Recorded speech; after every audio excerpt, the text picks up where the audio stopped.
mobilisation des enseignants qui sont donc en faveur du soutien du candidat de l'UMP, le président de la République, Ismaël Omar Guelleh. Des ateliers de réflexion sur la trajectoire, le bilan des réformes de l'éducation nationale depuis les États généraux de 1999 dans la perspective des élections présidentielles prévues en avril 2026. Les enseignants djiboutiens se sont mobilisés massivement pour exprimer leur soutien au candidat de la majorité présidentielle, le président de la République, en ce samedi 13 décembre. La journée a commencé par la tenue des ateliers de réflexion sur la trajectoire, le bilan des réformes de l'éducation nationale depuis les États généraux de l'éducation, organisés en 5 ateliers thématiques au cours desquels les enseignants se sont penchés sur la qualité de l'éducation, la politique enseignante, le cadre statutaire, les conditions de vie des enseignants, la formation professionnelle ainsi que les valeurs de citoyenneté. Toujours dans cette journée de mobilisation qui s'est tenue au Palais du Peuple avec pour thème le soutien au président de la République mais aussi candidat de l'UMP. À cet effet, ils ont organisé une journée au Palais du Peuple auquel ont pris part de nombreuses personnalités, dont notamment le Premier ministre et président de l'UMP, M. Abdelkader Kamel Mohamed, le ministre de l'Éducation nationale, celui du budget, des affaires étrangères, de la coopération internationale, les anciens corps de l'Éducation nationale, ainsi que des députés, d'autres figures publiques.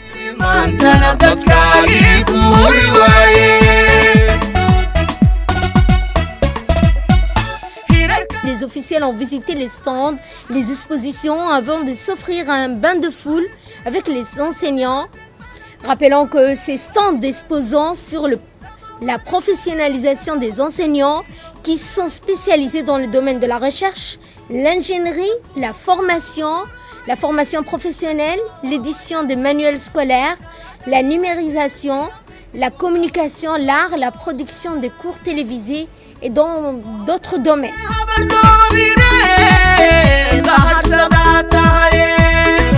S'il vous plaît, veuillez accueillir comme il se doit le vice-président du Rassemblement populaire pour le progrès et président de l'UMP, M. Abdelkader Kamel Mohamed, s'il vous plaît. Les enseignants se sont félicités de l'instauration d'une culture de l'excellence découlant de l'amélioration continue de la qualité du système éducatif en créant des normes, des standards grâce à un système d'assurance qualité. Ils se sont réjouis de cette politique de l'enseignant qui instaure une éthique et une déontologie tant dans le recrutement toujours plus transparent mais aussi de l'affectation équitable, motivante, mais également la qualité, la formation, la rémunération, la gouvernance scolaire. Distingués invités, chers enseignants, bonjour à toutes et à tous.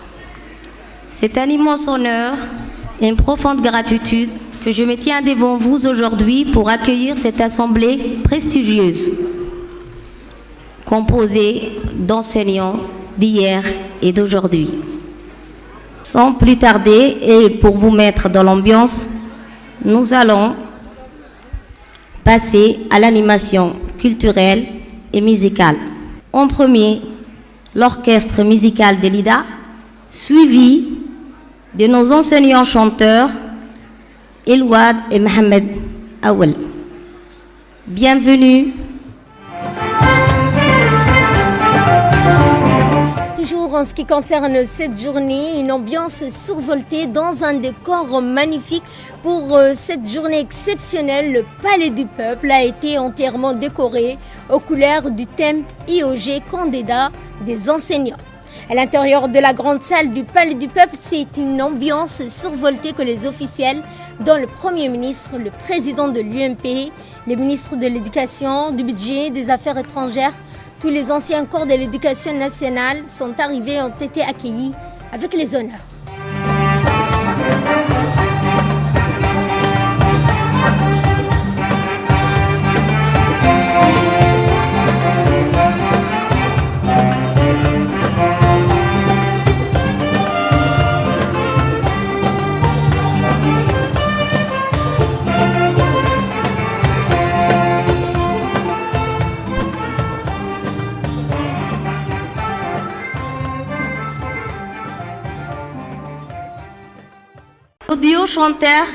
Nos duos d'enseignants chanteurs, Ilouad et Mohamed Aoul. Chaleureusement, s'il vous plaît. Merci.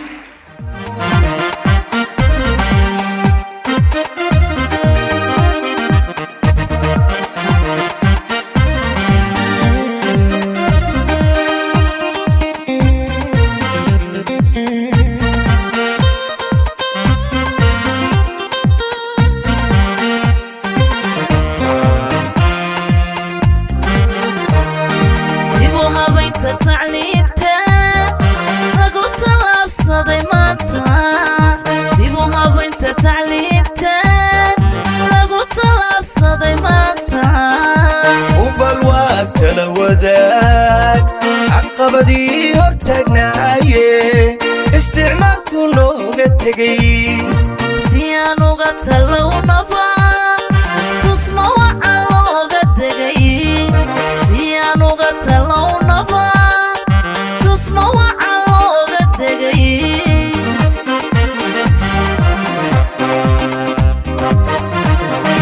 بيبوها بيت تعليمته لغو تلابسة دايمانتا بيبوها بيت تعليمته لغو تلابسة دايمانتا وبالوقت لو وداك عقبدي هرتقنايه استعماركو لوغا تغي سيان لوغا تلو نفا تسمع وعا لوغا تغي إلا تابقلي يبا تسمع وعا لوغا تغي إلا تابقلي يبا تسمع وعا لوغا تغي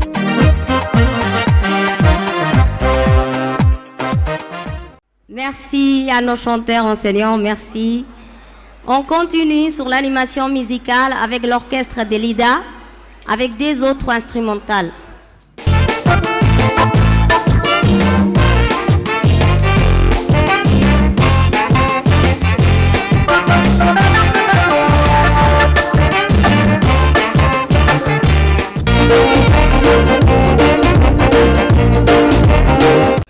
Place maintenant à la danse culturelle en Somalie, la troupe Hormod Dakan de l'IDA.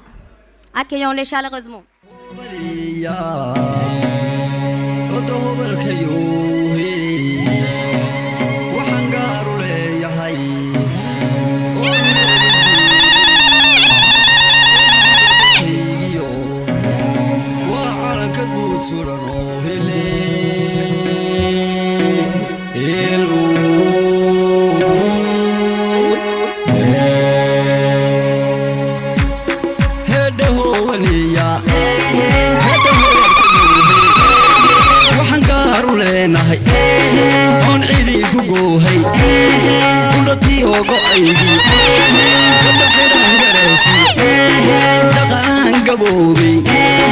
waxaan gaar u leenahay oon guula mahadsaa jeelayga xamarkiyo looda geeska rogatiyo gaagaabka adhigiyo waxaan guuryo leeyahay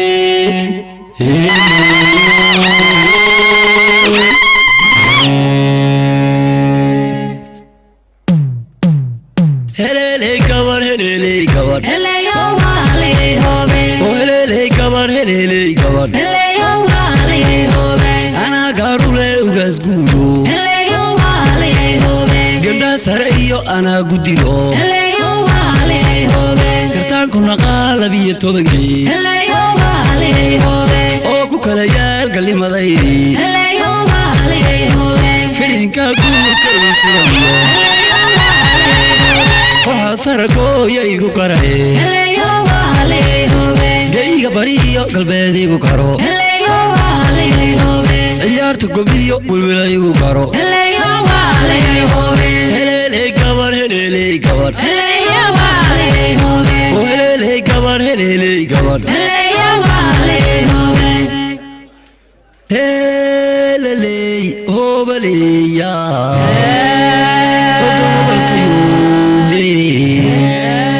gad waxaan leenahay geedkay fadhiyeye shaqaysay garta goynta qaaniyo garcadaadiyaashii marna aan gafayne gari allay taqaanaa talada ku goyn jirayo hele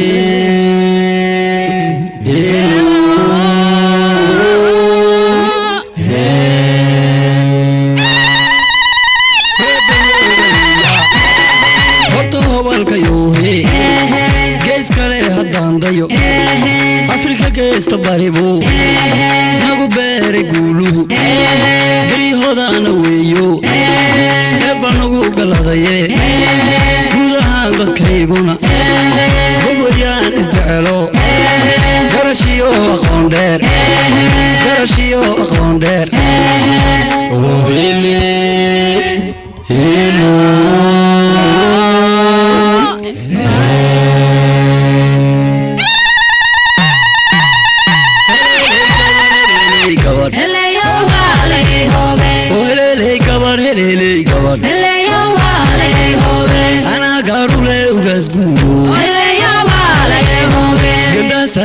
أنا قديرو برتانكم نقال بي توبنكي أوكو كلايا قلي مضايري فينكا كود كاي سورانيو وحا ثرقو يايكو كراي جايكا بريو قلبي ديكو كارو عيارتو قبليو والولايكو كارو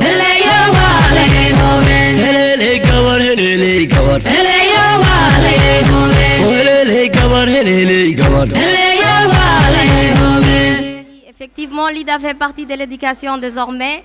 L'éducation est plus autonome et aussi polyvalente.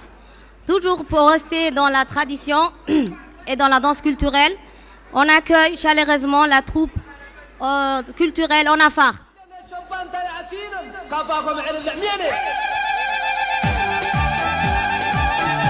يوحنا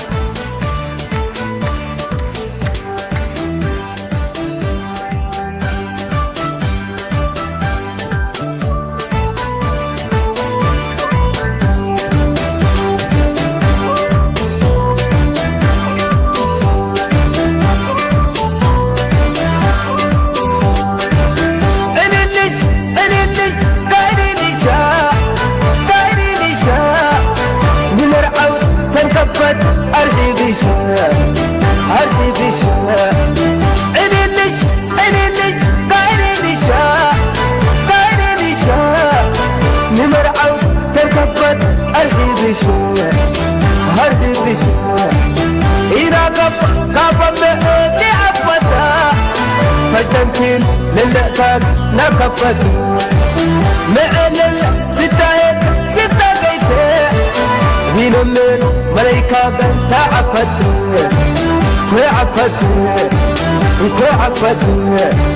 كعسد عين اللي كعسي صاحبك الله شو صاحبك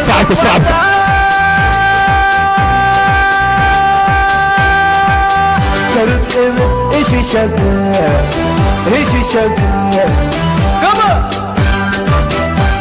إذا كبر يسو ولا يفتنا كما جبا رأسي ولا نمرعه بكتي ولا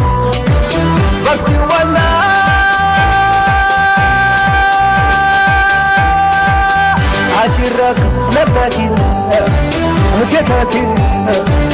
عاشرك نبتاكين عاشرك نبتاكين الله مسكين الغريب وحده يا الله وبينك الأمارة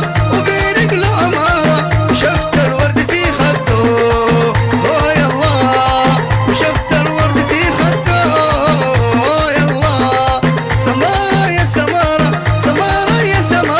مسكين الغريب وحده يا الله مسكين الغريب وحده يا الله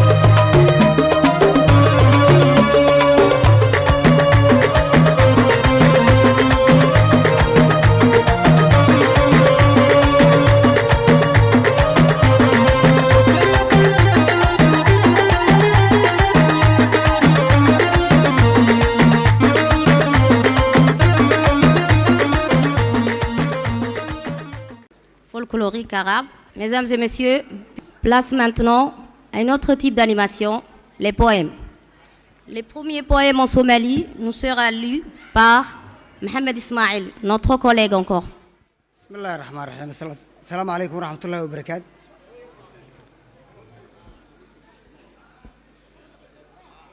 intaa ka bacdi tixdan gobayga ne akhrinayaa bintana bismillah salatu wassalamu ala rasulillah sallallahu alayhi wasallam alla mahadnaqiisiyo xuskan ku aftaxayay ilaahuna fahansi xaqii amarka diineed orahdii saxtoon iyo runtan ku adimayay bal intaan awoodaan ka dhahay ololahaagaas abba qarana maantu mutaan ereyseegayne hana baara maanto kale uu ayeleeyahay aqliyada saliimka iyo gobtaa kula adeegaysa xaq inay asiibeen qalbigu la ogolaysiiyo ururiye dadkiisii simo ee xal laga waayay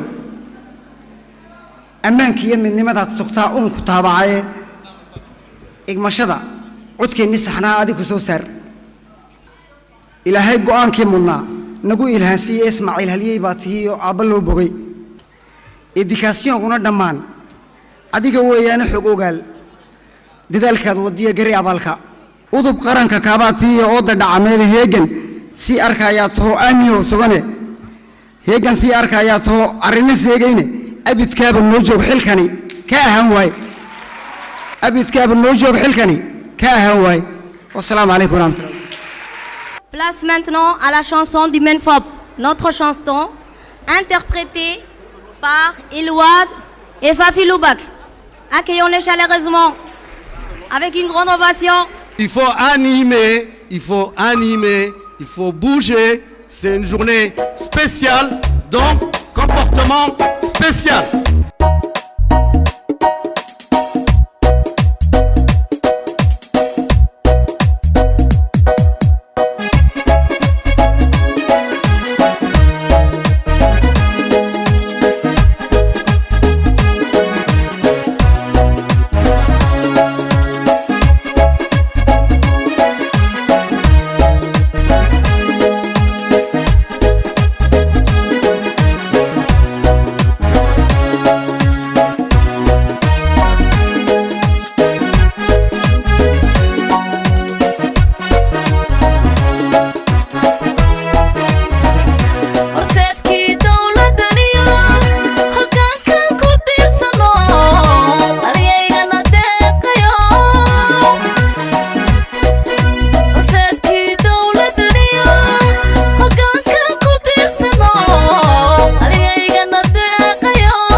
Maintenant, place à la vidéo rétrospective des réalisations du président en matière d'éducation. Le bien nommé El Hadj Omar Guelleh Ahmed est l'une des figures pionnières dans le métier d'enseignant. Il fait partie des tout premiers titulaires du certificat supérieur obtenu dès les années 50. Il effectue néanmoins une 7e année pour acquérir une connaissance approfondie, contrairement à ceux qui en étaient restés au certificat élémentaire pour intégrer l'administration comme employé ou interprète. C'est donc un honneur tout particulier pour le Centre de formation de l'éducation nationale de porter son nom fièrement et dignement. 1977, grâce à notre outil collectif, c'est-à-dire l'État, nous avons construit notre modèle djiboutien dans des années d'abondance. Mais aujourd'hui, pour sauver tout ce que nous avons construit, pour pouvoir construire encore, il faut se réinventer. Aujourd'hui, et durant les 7 jours, le peuple djiboutien se regarde et fait appel à l'intelligence, au principe, au cœur et au cran. annagu waxaanu soo maray 2 iskool oo kale.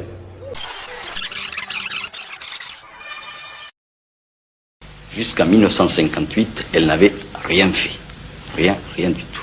Il y avait une seule école à 6 classes à Djibouti et puis c'est tout.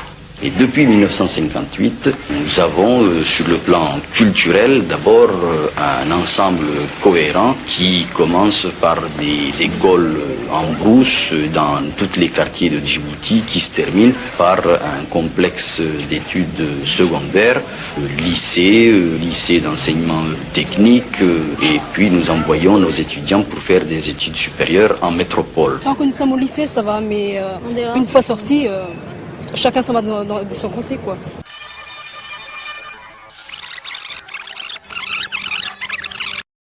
Au 27 juin 1977, la petite République de Djibouti compte un peu plus de 150 000 âmes autochtones pour un territoire de 23 200 km².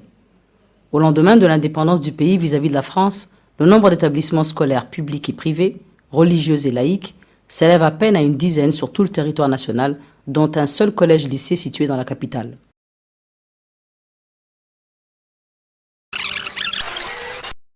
annagu waxaanu soo maray 2 iskool oo kale. miyayna wakhtigan annagu soo maray iyo wakhtiga maanta aad joogtiini miyuuna kala qurux badnayn? Le gouvernement constitué dès l'indépendance s'est attaché en premier à répondre au manque criant d'infrastructures dignes et de personnel qualifié susceptible de répondre aux attentes basiques de la population. Il a construit des routes, des hôpitaux et dispensaires, sans oublier des écoles. Toutefois, l'école postcoloniale restait alignée sur le système éducatif français, tout en amorçant dans ses contenus de timides tentatives d'ancrage culturel. Ce sont les années de Doudou et de Fatou, de Marigot et de Manioc, de Baobab et de Filao que les quarantenaires djiboutiens reconnaîtront de leur jeunesse. Après les ancêtres gaulois, l'Afrique australe dans la tête des jeunes djiboutiens. Cet effort, certes louable, atteint très vite ses limites. L'école ne fonctionne pas, malgré l'appui de tous les pays partenaires qui mettent à disposition des enseignants coopérants. Et Madina, vous allez venir tous les deux. J'ai dit l'intelligence, les principes, le cœur et le cran, car il nous faudra tout cela pour prendre ensemble des décisions qui influenceront profondément l'avenir de nos générations futures sur le devenir du citoyen djiboutien. Quelle forme donner à notre système éducatif?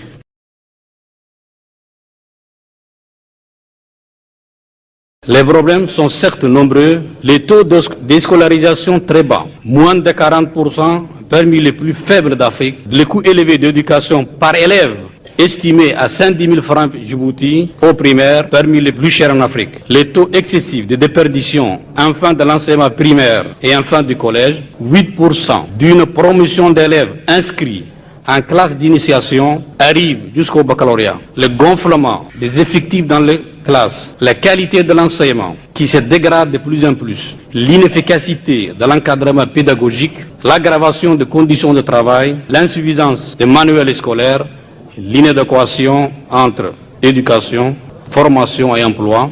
Le ton était donné. Prendre notre destin en main. Et le peuple djiboutien a répondu présent à l'appel. Parents, élèves, enseignants, conseillers pédagogiques, cadres de ministère, société civile, opérateurs économiques se sont côtoyés pendant une quinzaine de jours. Ils ont réfléchi, débattu, se sont disputés, ont trouvé des compromis, puis ont convenu. La nécessité de réformer s'est imposée.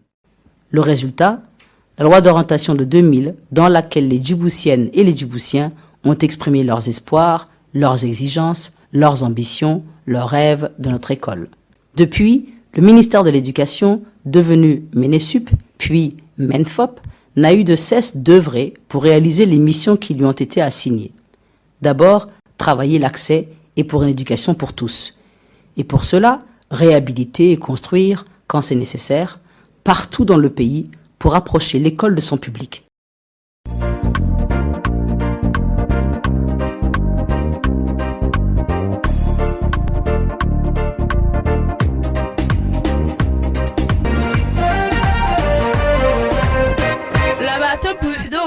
aqoon bilanbaan baarka goyno waa bishaare bilkhayri la dhaha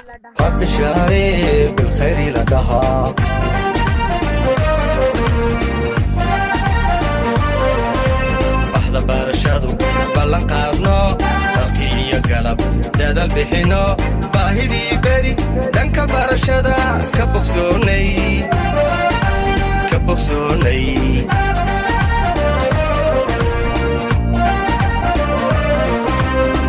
barashadu ballan qaadno dalkii iyo galab dadal bixino baahidii beri dhanka barashada ka bogsoonay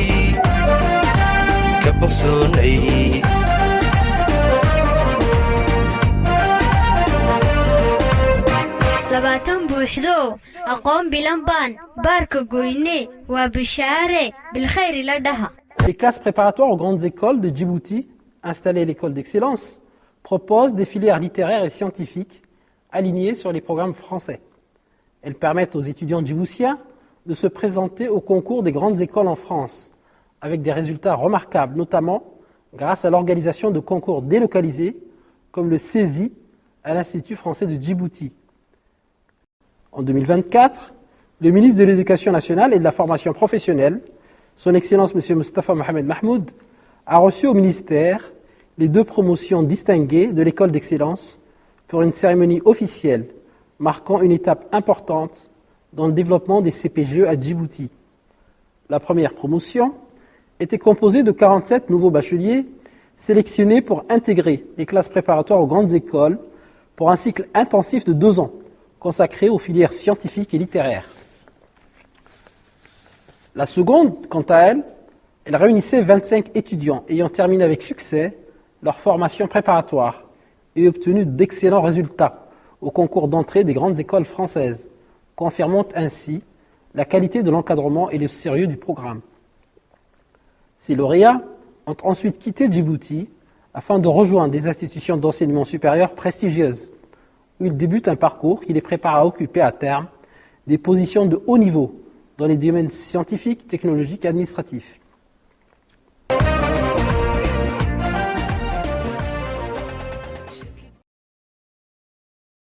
Century High Piekan High O. Register Viet Karsnijne Yukaimoy Raspus.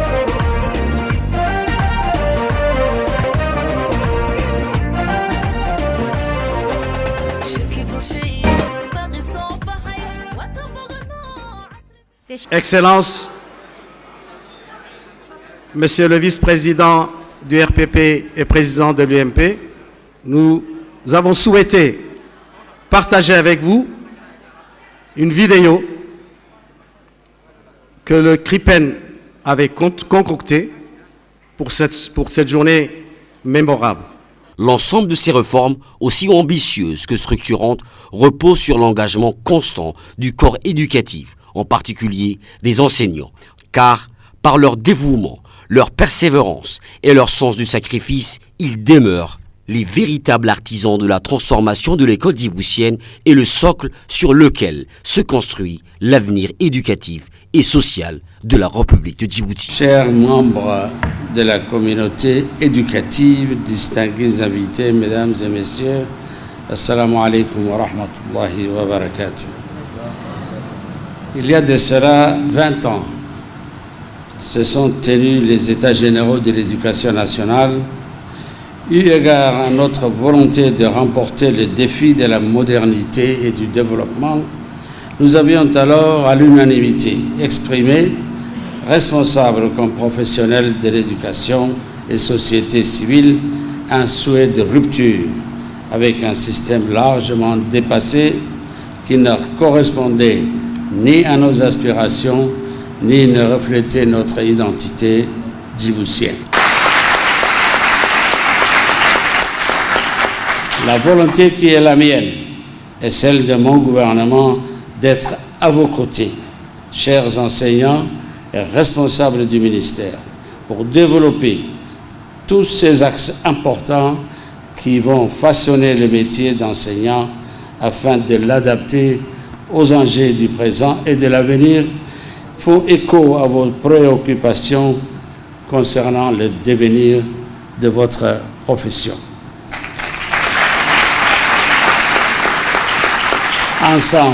Ensemble donc, nous construirons les solutions nécessaires pour refonder le pacte éducatif et renouveler notre engagement sacré avec notre école. Je vous le redis, notre pays, pour se construire, a besoin de vous.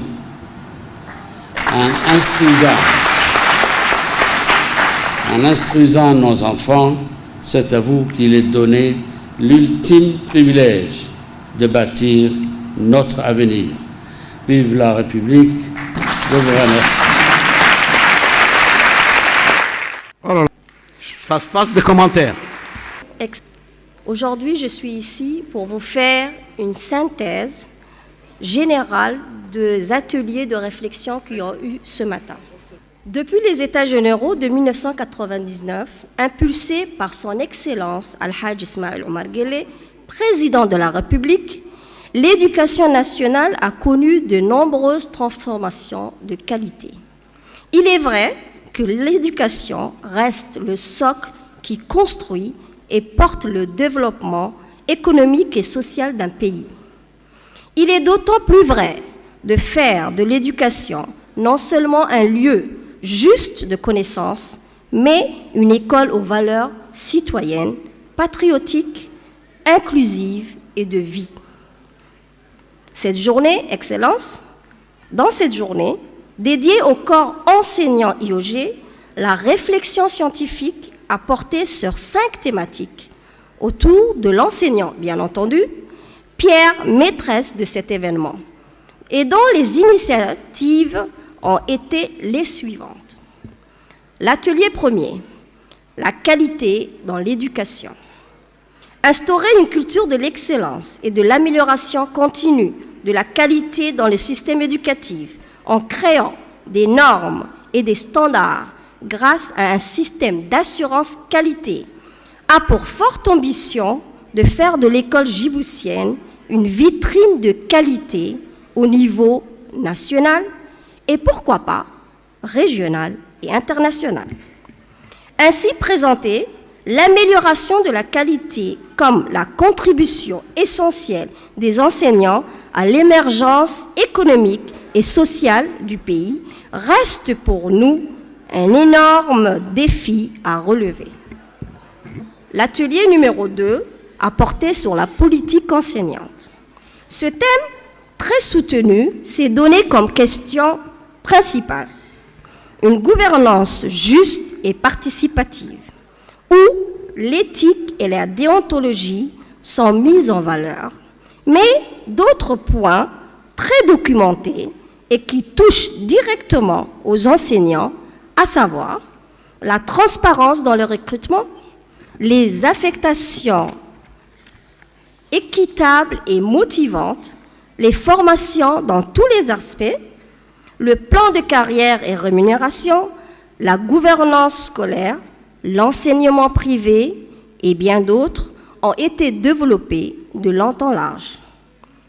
L'atelier numéro 3, les cadres statutaires et conditions de vie des enseignantes. Désolée.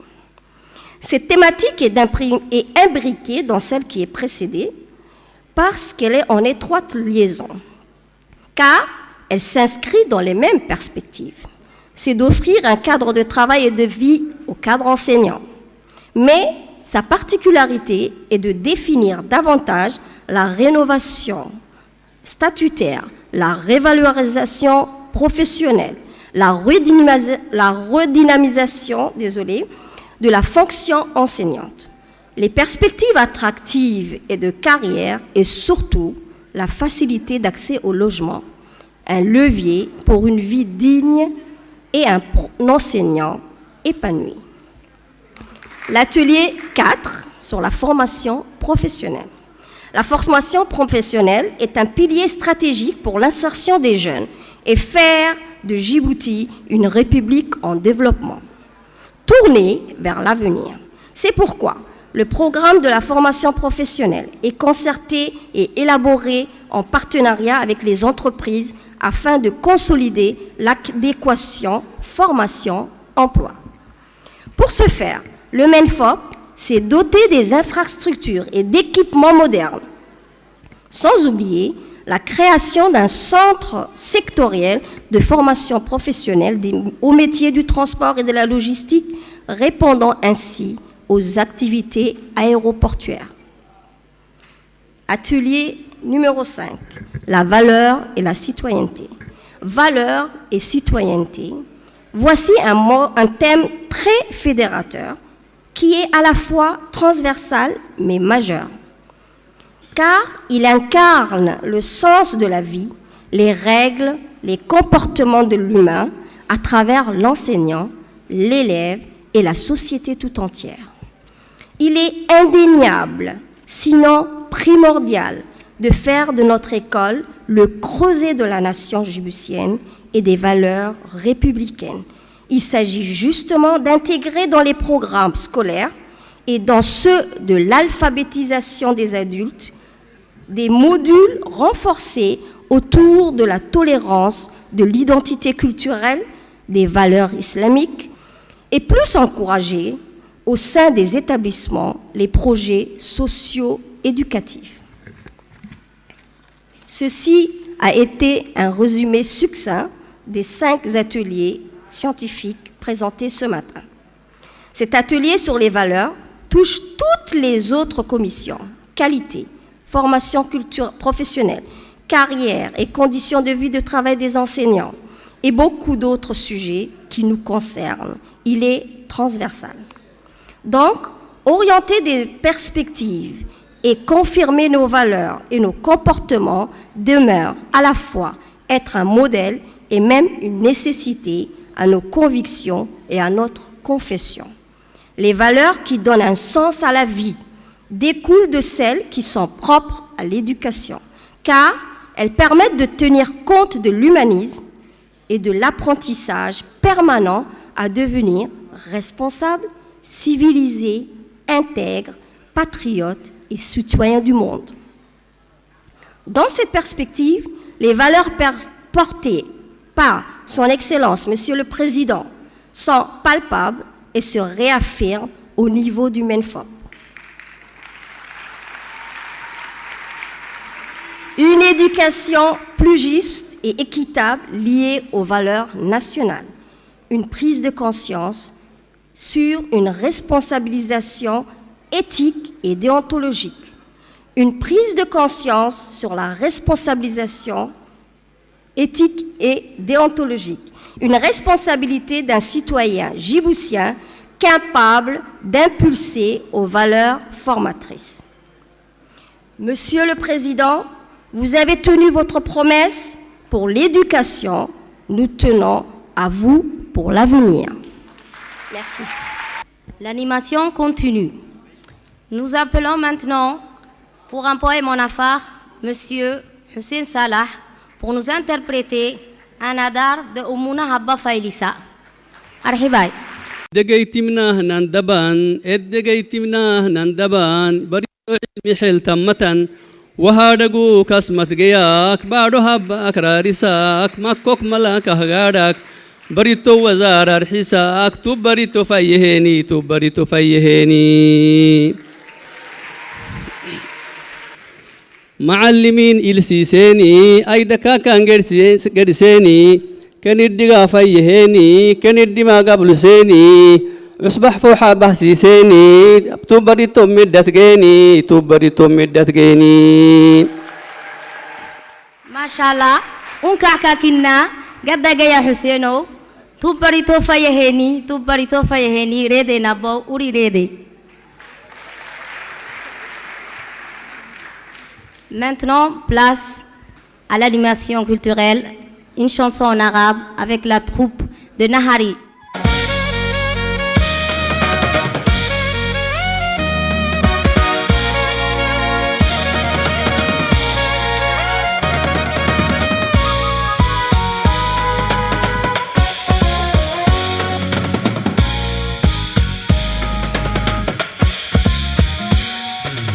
وعهدك الميمون يحارب العدم يناصر المظلوم وينشر القيم وعهدك الميمون يحارب العدم يناصر المظلوم وينشر القيم بباله النهضة يجدد القسم بباله النهضة القسم نعم نعم نعم لك يسمع النعم نعم نعم نعم لك يسمع النعم نعم نعم نعم لك يسمع النعم نعم نعم نعم لك يسمع نعم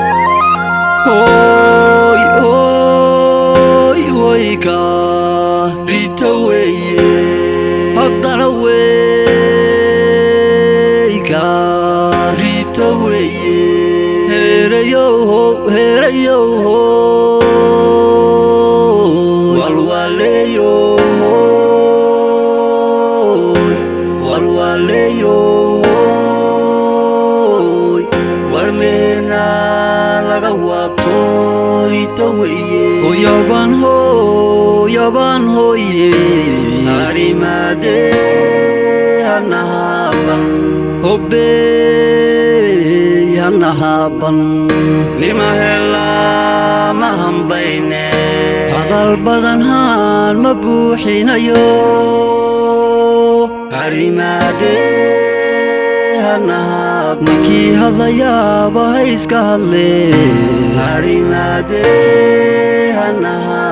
horaa hirdan loogu kala baxayo harimade ismaaciil looga wada hadhayo harimade haddeer hadda iyo hadhow tolaba harimade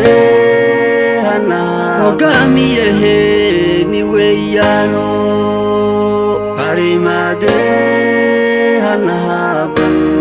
hoy hoy hanahaban lima hela mahambayne howrar baan hadalkeediyo hingadeeda aqaanaye marmaydiin honkodaayo mahadlaa laba jeer halyaygeesiya weeyo halgamaa dhaba weeye una heelan dalkiisu intuu soo qabtay howlaan la hilmaami karayno ubal weeyi warkaasi waayahay hobey hanahaban lima hela mahambayne dalkeenno hantidiisu buurnayno harimade hanahaban hantiya dakhligiisu hooseeya harimade hanahaban ismaaciil hoggaanka loo doorto harimade hanahaban waliba horuu u howlgalayo arrimaadee hanaaban ka midha dhali hadafyadiisiiyo arrimaadee hanaaban ogii horow markuu dalkii saaro arrimaadee hanaaban Barka barkiisa baroda holka dheero Heberirow Odahay madaxweyne waan kula haynaa Heberirow Namogaamigeen Ogeedhaga horow kaxeeyo Heberirow Filka laguma qarsoomo Hargeysiyaa tahay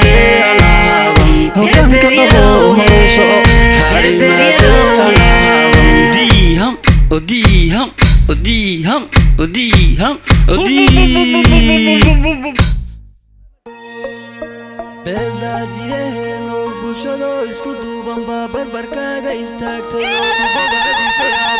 ku bogaadisay aabbow kugu baaqday hoggaankow adigaa u bislaado baylahdeeda yaqaane ilaahay barakeeyow mar kalayta ku biirso baxsanow madaxweyne sina kaagama baydhe guddono bismilayso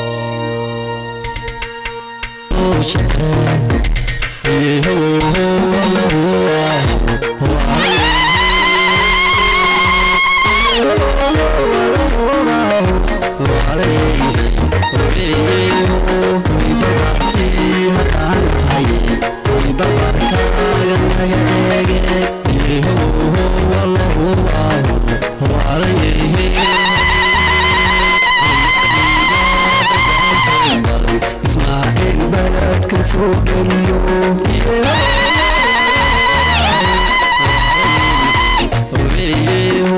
huy haddaan been la sheegaynin runtii budu macallin weeyaano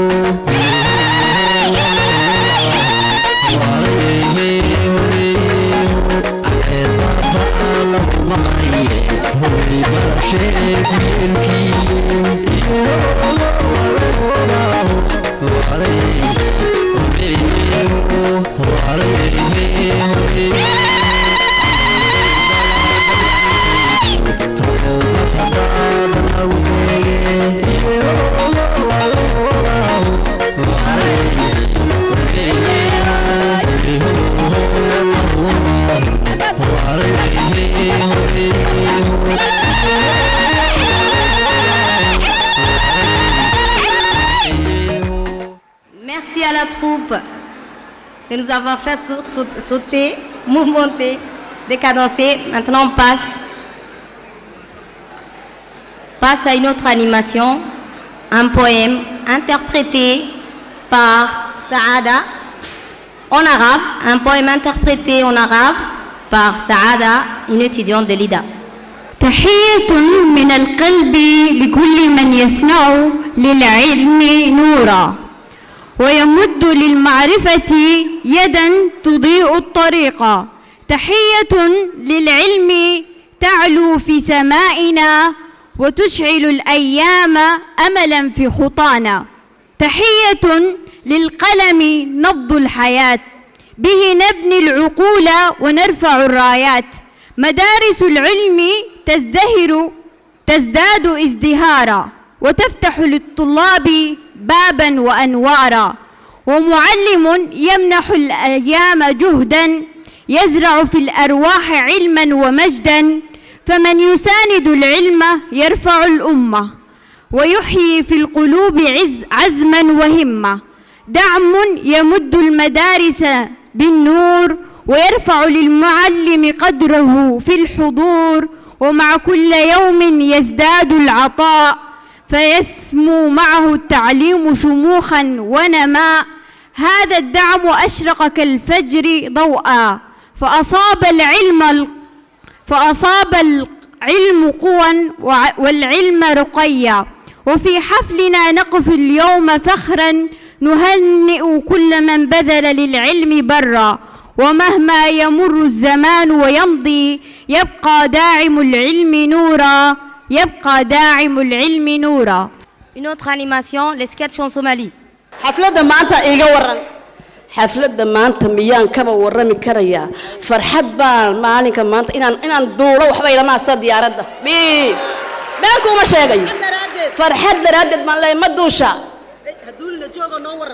waayo waktigii aan macallimada ahaa waktigii dee sidan horumarkani ma jirin maalinka maanta iyo fursadda maanta ay macallimiintu heleen anagu markii dee intaa hayno baan nagu filan ku faraxsanayn maanaan haysanin waxa weeyaan horta tacliintuna way siibato dabadeeda lama gaadhay halkay ka baxday malin maysi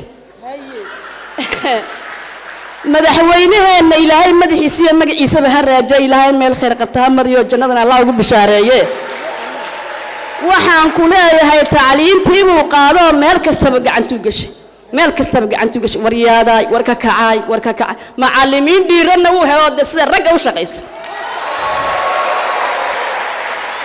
isla markaa kii maanta baahida gaarkaa lahaa tacliin buu helay hooyadii way heshay maalinka maanta ciroolihii caanugba tacliin waa la helay marka macal gabadhii dhexda ku soo hadhay waa la soo tiiriyay waa leedahay looma kala hadhino maalin dhaweyd laba ciyaaroo jaarka hooyadu xamanayay marka ayna garanaysa moodayaan ma garan waxay dhahan war hooyo habeenaha qaba hore nooga xidhaaya muftaaxan ka wasxayna buk keska tidii man fiis umay ka tiri ilaa habeenkii bay dhigatay kuurdi siwaar bay dhigatay oo martay way siibatay sax marka waxaan leenahay marka macallimiintuna waagi hore ka birimeerka iyo kooleeshka iyo CS daaway kala sareen waxa loo jeedaa kadar imika mem baa laga dhigay mem simeeyeen ma sha Allah ha kugu dhacay ma sha Allah horumar bay gaareen sida de ma soo koobi karaye inaan ma tag iga daadi hadad waan intaas ayna kala gaad nagu filan waxaan u ducaynaynaa madaxweynaheena heerka gaarsiiyay ayaan u ducaynaynaa ilaahay cimrigiisa ha dheereeyo EOJ baan leenahay ani hay EOJ warwaasna waan ku soo laamay waxaan sugayaa inankii kale aan doonayay inaan waraysto xafladda maanta adiguna bal iga waran shucuurtaada isi horta lama koobi hay anigu mid haddaan kuu sheego ma tacliintaa dadka doonata mise tacliintaa la soo doonta markii hore tacliinta ayaa la doonin jiray haddaba ani tacliinta ay soo doonata hay mooya gane anu mooya anoo jooga oo arigaygii geeli la jooga ayay iskoolatayda laga soo dhisay uu ku soo doontay waa ka soo baxsaday hay waxaan kaga beeyacday hay iskool baagtayda laga dhisay hay yoon duuro dhanaan baan tegey hay iskool baagtayda laga dhisay markaan gaalaadhi iskoolkas ka qab صح hay haya maxaad baratay waxaan bartay ciyaalkii intan agagaarkan baadiyahood joogay oo intaan wax bartay inaan u dhigaan maanta macallin baan ما شاء الله ما شاء الله ما شاء الله gacantana geelaygiina kula jooga hay gacantana tamaashiirta ku jirtaa dalkaygana daabacaya ما شاء الله waxaad ka soo bilowday baadiye ilaa magaalo ما شاء الله dee tacliintu halkaasay socotaay madaxweyneheena cumrigiisa laa raajiyaalena آمين maanta berri saan dambana ku garab joognaa baan leenahay jir oo joog baan leenahay waxaan leenahay weliba ninkii diidow dilaac baan leenahay ninkii diidow dilaac horta heedhe odaga yare xildiid baan la hadlaya wuxuu igu yidhi cisho dhaweyta iskoolka waa iskoolka waxaa nala dhigi jiray buu yidhi duudu eefatu waa ma laga tagay imika waa laga siibte bal halka uu ka tacliinta halkuu ka soo gaadhay inaan waraysta mayna xeeraaye salaamu calaykum xildiid عليكم السلام ورحمة الله وبركاته bal tacliinta maanta halkay joogtay iiga sheekee تعلمت iyo halkii hore joogtay ها إلى وحصل لك واجي كل راجل مين نبى لغيري عيارته ما تقال ورما قال الصدر قم مركي تراسا وافهم أبو تعلمت ما تعال كي جوكت وانقرطه هاي كاغا يرتا تابتو معنا وما باهنه يدا اسمعنا يسه وحي كاغا تابتو دور قدب با كاغا يرتا تابانيا واتان سوغاي waxa la sameeyay cilmi baaris haye yaa la sameeyay haye wax afka qala lagu itajirano ha itajirano haye korka waxa halka la eegayay bal siday wax u dhaqaaqayaan wayahay buugii casharka lagu dhiganay ina kuma daawici jirin maya dibadahan baa laga keenay ha waanu duudu faatuba ku soo dhigtay ha wixii waa laga tagay haye diinteena dhaqankeena iyo dalkeena lagu sareeyay ma sha Allah si ayna iyaalka ubadka ku baranayay ay dhaqanka lagu arkay diinka lagu arag ya diinteena iyo dhaqankeena lagu sareeyay ila lig dhaardaaga u boodeen may faatay si fiican macallimiintii dugsiyada hoose dhigaysay iyo kuwii dus sare dhigayay xaqii quutar daruurigii bishaarkay qaadanay waa la simay ما يباتي سفي عن اللهم صل على واحد إن أعطتك قلن ولا قالن معي وحل السميي دكسية بدل أوفر سماك عطا سأجلنا روسا بعاتي ده قرتي ها قال لي برضه لو شغين ما قال إنك وين وحويليان هو فرسمتنا ويلسو ماكينات دك دك دك دك دك وكا ها إسلام ها دور كيوا وينايته أنا قلت ما ويني دي معسوم بات هاي ده دمر كده وحبرشدي أيان وحيجا يبي إسلام يورو ركانه عن كار هانكري يوم بايقو تري أيان أنا ساود غاقيا أو إسكيلا تبتاك ولا تبتاك لأنه جار هاي أو إسكيلا تبتاك بيجتري إلى الله إلى الله لا با ها سيدا يوحى الله يسافك يلقطه لما سوقه بكراي هذا بتعرف إركا كسرتها إن شاء الله الإسلام هذا خاينت هاي تري كوراك وحو سoo qoray 50 ميل maxay ka tiri لا أنا وأروح وأربعين رأيك بوجرتي هاي maxay ku tiri 50 ميل ده صعب الله يقول يا شباب way siiyay tacliinta halkaasay maraysaa aanu midu marorori tacliinta الله بركي ها دقا وين مدحنا هاي مدحوينها الله بركي وسيرك يا وسارة دارا الله بركي ما شاء الله وطلتنا يا الله إنه بركي السلام عليكم آمين آمين الله نولا بركيو تعليمتنا ودنكنا إن شاء الله. Maintenant, j'annonce un poème en Somalie, interprété par une collègue, Madame Amina Khaire, qui nous vient du collège de Boulaous. Donc, c'est elle-même qui a écrit cette manso. Salam alaikum wa rahmatullahi wa barakatuh. Waxaan inii wadaa manso salka ku haysa waxbarashada. Aqooni waa iftiiniyo, sahay waa aadmigu. ku ahaado sareeyo aynigiisa ku dhaafo caalamka ideelkii aniguna nasiibkay waxa aan ku noolahay wadan aan ku faano u guntaday aqoonta aragtida siyaasadeed runtii aabageela u xulay wasiir ahaan jiray ustaado yaqaan agabka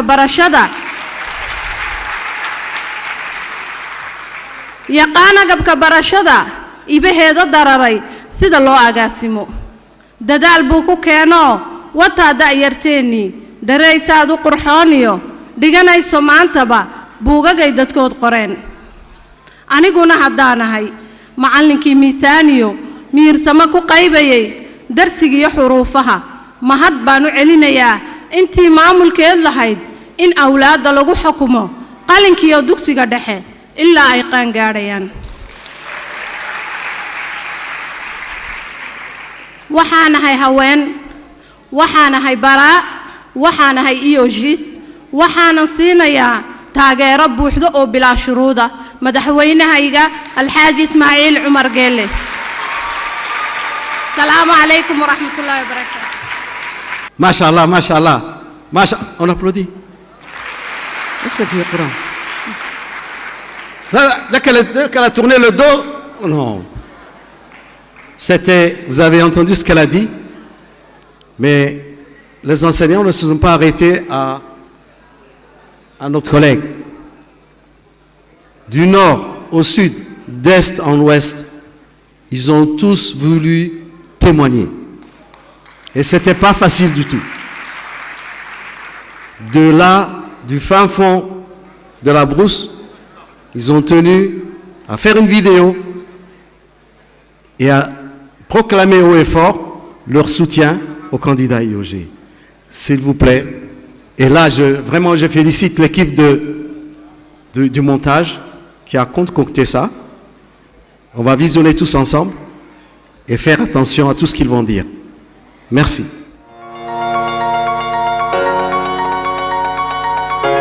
Si je me tiens aujourd'hui devant vous, c'est pour mettre en lumière l'effort constant et déterminant du président de la République en faveur de l'éducation nationale et plus particulièrement du secteur de la formation professionnelle.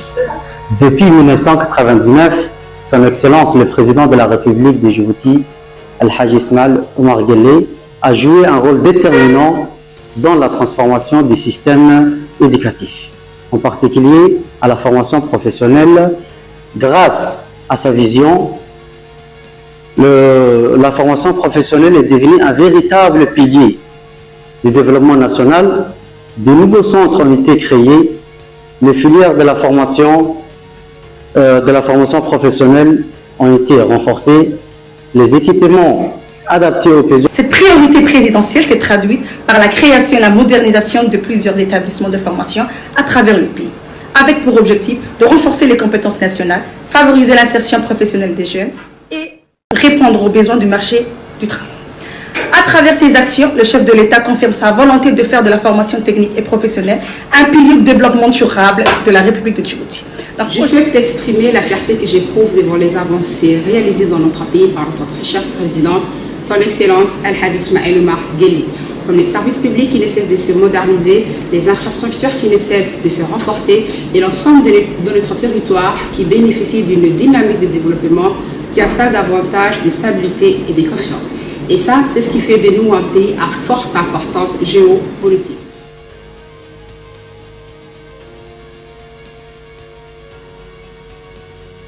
En matière d'éducation, visant une scolarisation des enfants djiboutiens, notamment ceux vivant dans le milieu rural, un nouveau modèle qui est l'école rurale intégrée, est initié par les plateformes avec l'appui et la contribution d'autres départements afin d'aborder les appuis sociaux de base dans les zones éloignées. C'est ainsi que l'école fondamentale de Danane a été créée pour scolariser les enfants des familles nomades vivant dans la zone de Danane et donner donc une éducation de qualité.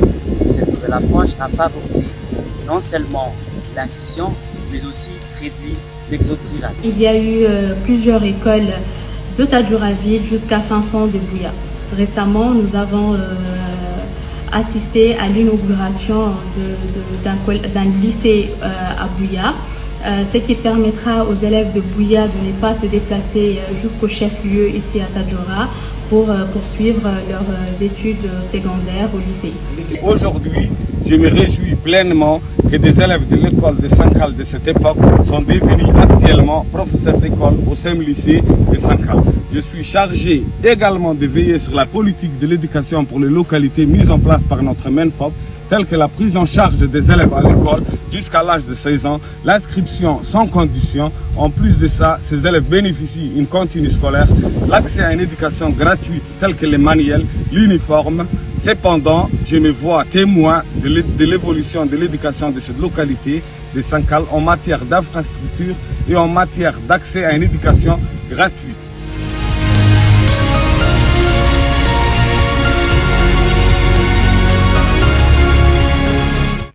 Nous avons eu des vidéos qui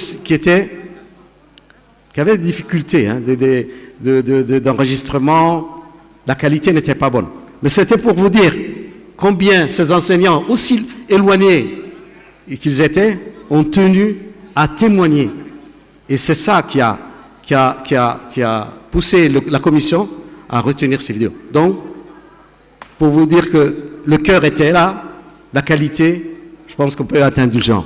Maintenant, j'invite la Fafi de l'IDA pour son interprétation. Merci.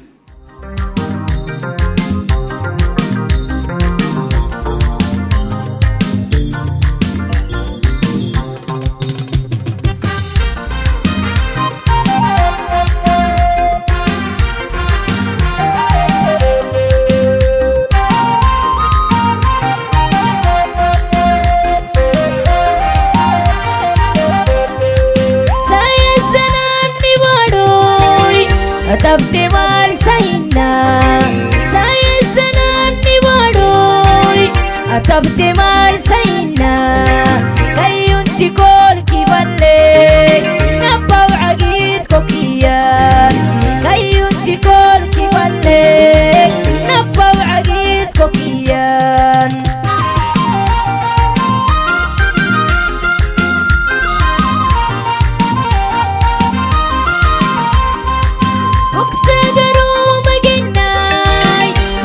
marama binay kuksagaru maginay uriti marama binay ikim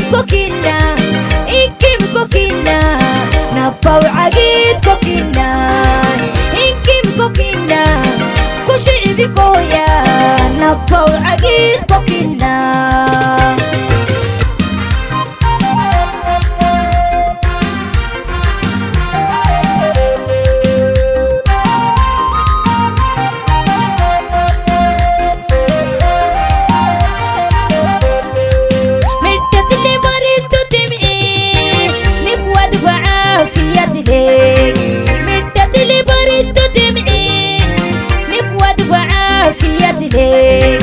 rakakayay bisoyay nigabudirisina temce rakakayay bisoyay nigabudirisina temce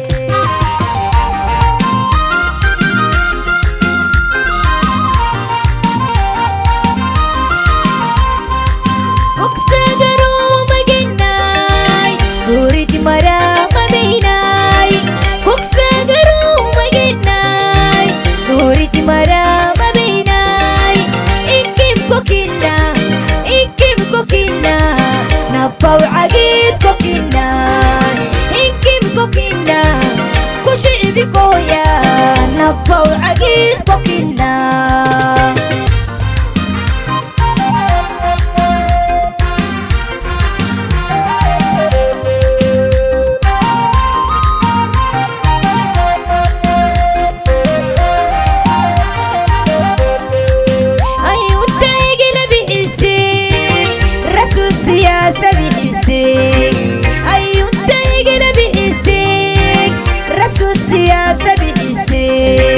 Afrika makado teke intolle armi abbaw Afrika makado teke intolle armi abbaw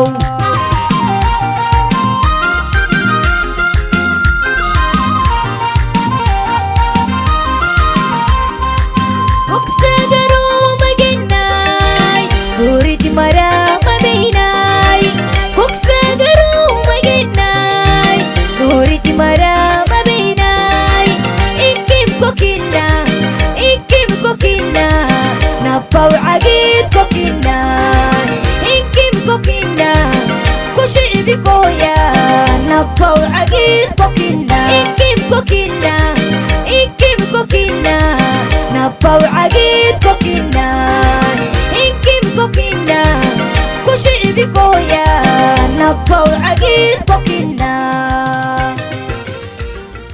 Monsieur le vice-président du RPP et président de l'UMP, vous nous excuserez parce que les enseignants tenaient beaucoup à cette journée et ont voulu témoigner devant vous, mais physiquement, pas vidéo, on a vu les vidéos, mais ils ont tenu. Mais compte tenu du temps, je pense qu'on va On va juste leur demander de se présenter parce que le message, il est clair. C'est le soutien.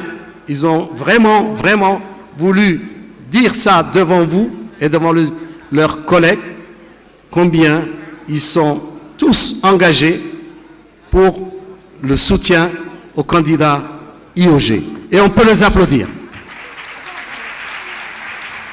On va quand même demander à une personne d'entre ce groupe, et c'est madame qui a été choisie, je pense, de dire au moins ce message, qui va représenter l'ensemble du groupe.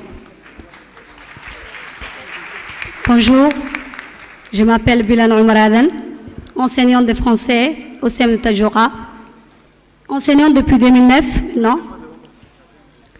Donc j'ai fait un petit poème et je me prononce ce matin devant vous au nom de la petite fille rurale avant et après l'arrivée du président. Dans les régions de Djibouti, je grandissais, faisant les ménages sans jamais m'arrêter. Mon frère à l'école, j'ai resté à la maison. Un destin tracé, sans éducation, sans raison. Mais un jour, IOG est arrivé et a ouvert les portes pour les filles du pays. Je suis entrée à l'école, j'ai pris mon envol vers l'espoir, vers l'avenir, vers un monde plus beau. J'ai étudié, j'ai appris, j'ai grandi. Aujourd'hui, je suis enseignante, je partage mon savoir. Je suis proviseur, je dirige avec fierté. Je suis inspectrice, je veille sur l'éducation. Je suis mère, je donne la vie et l'amour. Les conditions de travail sont meilleures grâce aux efforts du président. Les femmes ont gagné des droits, des chances, des opportunités pour travailler, pour réussir et pour être libre. Je témoigne ma gratitude pour ces gestes si grands. Merci, président IOG, pour ces cadeaux si précieux. Je soutiens IOG pour toujours, avec cœur, pour l'éducation, pour l'espoir et pour le bonheur. Merci à vous tous. Bonjour mesdames et messieurs, je m'appelle Moustaqbal Mohamed Ali, enseignant ou bien professeur de communication et ressources humaines au lycée CM, lycée Al-Adé.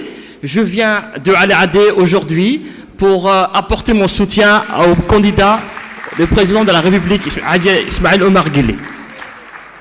Donc, je dis deux mots tout simplement. Merci à tout ce que vous avez fait à Al-Adé, parce que avant mon arrivée, l'établissement Al-Adé n'existait pas, mais c'est grâce à vous, en tout cas, que cet établissement existe.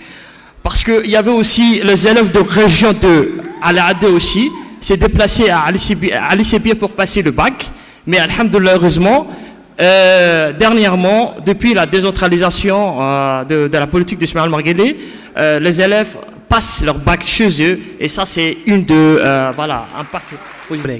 Je me nomme Aden Mohamed Kamil, enseignant à l'école de la République. Je fais partie des enseignants qui ont bénéficié de la mise en place du cadre unique, ce qui m'a permis aujourd'hui d'avoir le même salaire que les enseignants du collège ou des lycées. Convaincu que sa vision place l'enseignant au cœur du développement, je m'engage à soutenir pleinement mon cher président, notre cher président, Al-Hajj Ismaël Omar Guelleh, pour un nouveau mandat. Oui, pour la continuité, oui, pour la vision, oui, pour la réélection du président. Merci. Je m'appelle Zakaria Al-Moussa, je suis un enseignant et directeur chargé de l'école de Bi'ilay de la région d'Ali Sébié. Je suis né le 2 décembre 1999, l'année où notre cher président a accédé à la magistrature suprême. Je suis la génération qui a profité pleinement de la réforme de notre système éducatif, les stages généraux en décembre 1999. J'ai acquis les connaissances et les compétences nécessaires durant mon cursus scolaire en primaire, au collège et au lycée, ce qui m'a permis de continuer mes études académiques à l'université de Djibouti. Je suis un produit et un acteur clé de la réforme de notre système éducatif. Je soutiens la continuité. Je suis au juste ensemble pour un avenir meilleur. Vive la République, vive le président de la République. Enseignante au lycée de Balbala, Monsieur le Président, c'est grâce à vous et surtout c'est grâce à la politique pour la protection de la famille que nous, enseignantes, bénéficions d'un congé de 6 mois. Oui, 6 mois auxquels les mamans restent auprès de leurs enfants. Et pour ça, Monsieur le Président, nous, enseignantes, nous vous disons merci beaucoup, Monsieur le Président. Oui, pour un nouveau mandat. Oui, pour la continuité. Oui, pour la prospérité. Vive la République, vive Roger et vive l'éducation nationale. Merci. Salam alaikum wa rahmatullahi wa barakatuh. Je me nomme Abdelkader Ouata, professeur d'histoire-géographie au lycée Houdan. Donc, je vais être un peu plus bref. J'aimerais ici féliciter les avancées majeures que notre pays a gagné en termes de l'éducation, mais également en réalisation en fait pour les enseignants. Donc je vais ici parler des 2 cas, la revalorisation salariale des inspecteurs, des conseils pédagogiques, mais également des formateurs du CFN, mais aussi les enseignants conventionnés qui ont été donc admis au statut des fonctionnaires. C'est la raison pour laquelle je m'engage à soutenir les initiatives qui vont suivre pour l'enseignant. Merci beaucoup. Je vous remercie, monsieur le vice-président et président de l'UMP, pour votre indulgence et d'avoir vraiment voulu que ces enseignants qui sont venus de partout témoignent physiquement. Merci. Maintenant, j'invite Abdelkader il a une surprise lui aussi. Non, c'est pas une surprise. Ce qu'il y a 2 jeunes filles, je ne sais pas ce qui se passe. Les vidéos devaient passer, ils ont dit, nous on a décidé, et je les retiens, et ils vont venir et applaudissez-les, on ne sait pas ce qu'ils racontent. Bonjour. Bonjour. Je m'appelle Mao, je suis venue de Obok, oui. Je suis venue d'Obok. J'ai pris le bateau pour venir jusqu'ici. Je ne vous raconte pas combien de fois j'ai vomi dans le bateau. On est venu ici aujourd'hui avec ma collègue et on a notre part de choses à dire aussi. Alors bonjour, je suis Zainab, je viens de Ali Sebié. Donc nous, on n'a pas eu l'occasion d'avoir un ferry climatisé. Mais bon, nous c'était le bus. Alors, depuis ce matin, depuis 8 heures, nous vous avons écouté. Nous vous avons observé à travers les réseaux sociaux en live. Vous avez réfléchi, analysé, commenté. Vous avez été fiers des productions et des progressions que le président a fait pour le bien-être de l'enseignement. En présence du représentant du candidat IOG, vous avez recommandé, compilé et synthétisé. Vous avez exprimé vos attentes, tracé les contours de vos aspirations. Pour un nouveau contrat, pour un nouveau pacte. Pour continuer le chemin avec le candidat IOG. Parce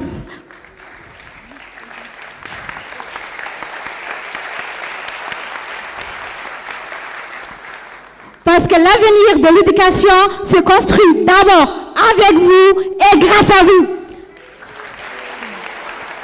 Parce que vous êtes le gardien du savoir, les jardiniers du progrès. Parce que vous êtes les bâtisseurs de la nation. Parce que vous avez l'occasion d'inscrire votre voix dans cette grande trajectoire éducative de notre pays. Pour faire de cette journée de mobilisation un moment d'unité et d'espoir autour du candidat IOG. Pour un engagement clair, fort pour le candidat IOG. Pour un soutien massif au candidat IOG. Alors maintenant, je demande à tous les enseignants dans cette salle de vous lever. À tous les enseignants à distance de la capitale, dans les régions, dans les localités, de se lever pour IOG, la voix des enseignants, le choix des enseignants, le candidat des enseignants, le candidat des enseignants, le candidat des enseignants. IOG! IOG! IOG! IOG! Les enseignants avec IOG! IOG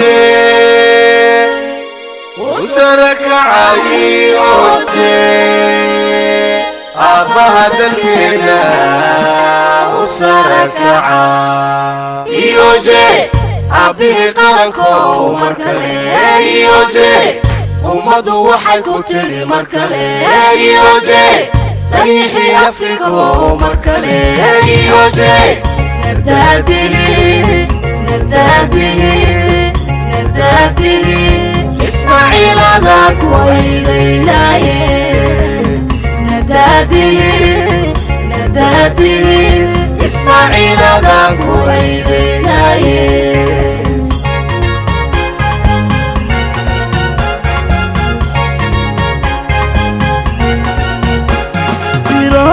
waxbarasho cilmigan aad u hana qaaday tacliintan iftiintiya tayadan oogta sare gaadhay baahidiyo intii jahliga oonkii naga maydhay afkaartaadii samayd waa aragtidaadii horu soco إسماعيل هذاك ويليلاي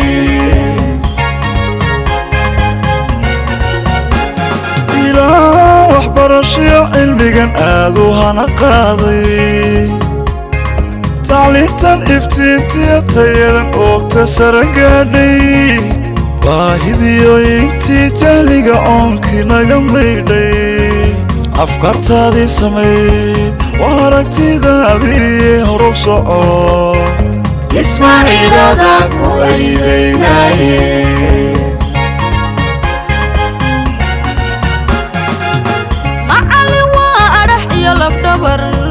udub dhaxaatiira iyo magaalaba iday goboladeen oo dhan ubixii ka soo baxay ayaa maanta ku horjooga oo diyaara inay wax si baraan u badadeeniye nadaadihi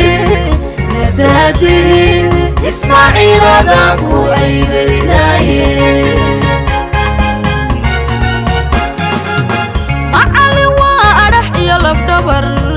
udub dhaxaatiira iyo magaalaba iday goboladeen oo dhan ubixii ka soo baxay ayaa maanta ku horjooga oo diyaara inay wax si baraan u badadeeniye ismaaciil horay u soco adanku aydaynaye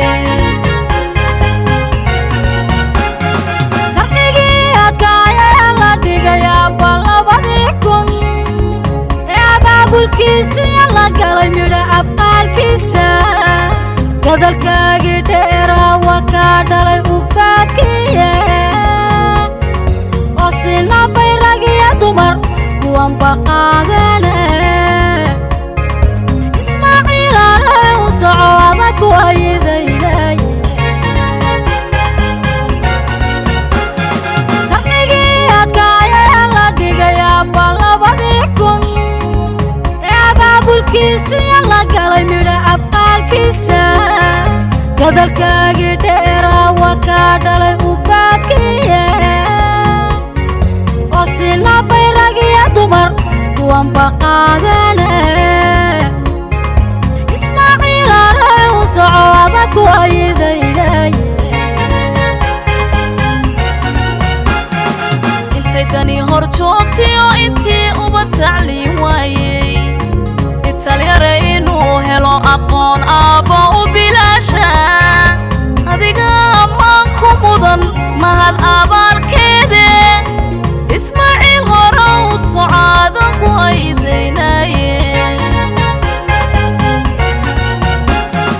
intay dani hor joogtay oo intii uba tacliin waayey talyare inuu helo aqoon aabbo u bilaasha adiga ammaan ku mudan mahad abaalkeede ismaaciil hore u socaadan ku aydaynaye iskuuladiiba bato waa mahadila aqoontiiba korto waa mahadila ida ilmi iyo magaal albaab walibay gasho alla mahadda iska leh iskuuladiiba bato waa mahadilah aqoontiibaa korto waa mahadilah ida ilmi iyo magaal albaab walibay gasho alla mahadda iska leh warshadaha adeegiyo inta agab wax soo saar leh horumarka adduunyada waxaa loo irkaday maanta farsamada gacantiyo signigunku ku macaashay adiga albaabada u furay libin aqoonteede ismaaciil horay u soco adanku aydaynaye warshadaha adeegiyo inta agab wax soo saar leh horumarka adduunyada waxaa loo irkaday maanta farsamada gacantiyo signigunku ku macaashay adiga albaabada u furay libin aqoonteede ismaaciil horay u soco adanku aydaynaye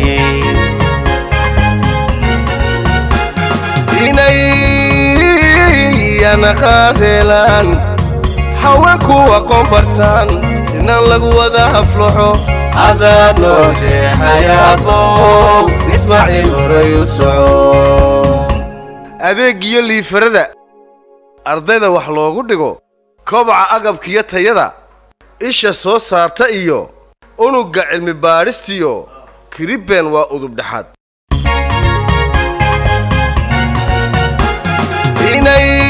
inayana qaadeelaan haweenku aqoon bartaan sinan lagu wada aflaxo adaa noo jeexayaabo ismaaciil horay u soco ondikaabeegii shalay aqallada uun fadhiyey iftiinkii tacliinta iyo ilays baa loo shido ummadday wax la qaybsadaan iyoje aabbihii qaranko mar kale iyoje ummaddu waxay ku tiri mar kale iyoje dayixii afriko mar kale iyoje nagdaadihi ismaaciil adaan ku aydaynaye nagdaadihi ismaaciil adaan ku aydaynaye. Et notamment donc après des témoignages de soutien indéfectible au candidat de l'UMP à la personne du président de la République Ismaël Omar Guelleh, le Premier ministre et président de l'UMP, M. Abdelkader Kamel Mohamed, invité d'honneur et représentant du candidat du peuple, l'IOG, a réaffirmé le plein engagement du président et candidat pour renforcer encore davantage les réalisations en faveur de l'école des enseignants djiboutiens. Votre mobilisation, votre formidable manifestation de soutien au candidat de l'UMP désormais témoigne d'une chose essentielle. L'éducation nationale n'est pas seulement une institution, c'est une véritable famille, une famille soudée, engagée et animée par la volonté de porter haut les valeurs du travail, du mérite et de l'excellence.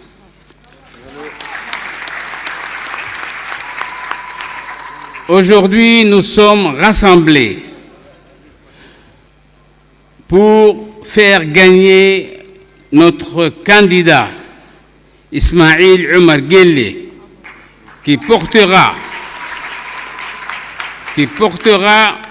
haut les couleurs de l'UMP lors de la prochaine élection présidentielle.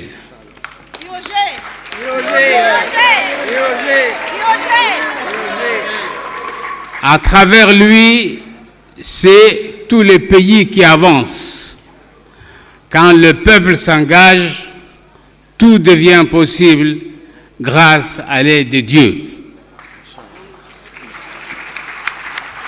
Je tiens à exprimer toute ma reconnaissance à chacun d'entre vous, aux enseignants pour leur passion et leur dévouement, aux cadres et personnels administratifs pour leur rigueur et leur soutien constant,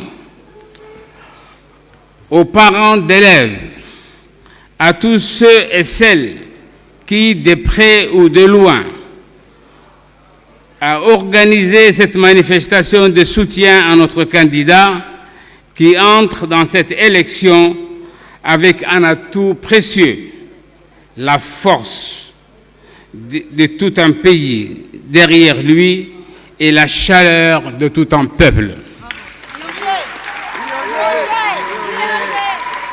Ensemble, nous allons franchir des étapes, espérons-le avec succès. Ensemble, nous irons à la victoire finale. Et je vous remercie.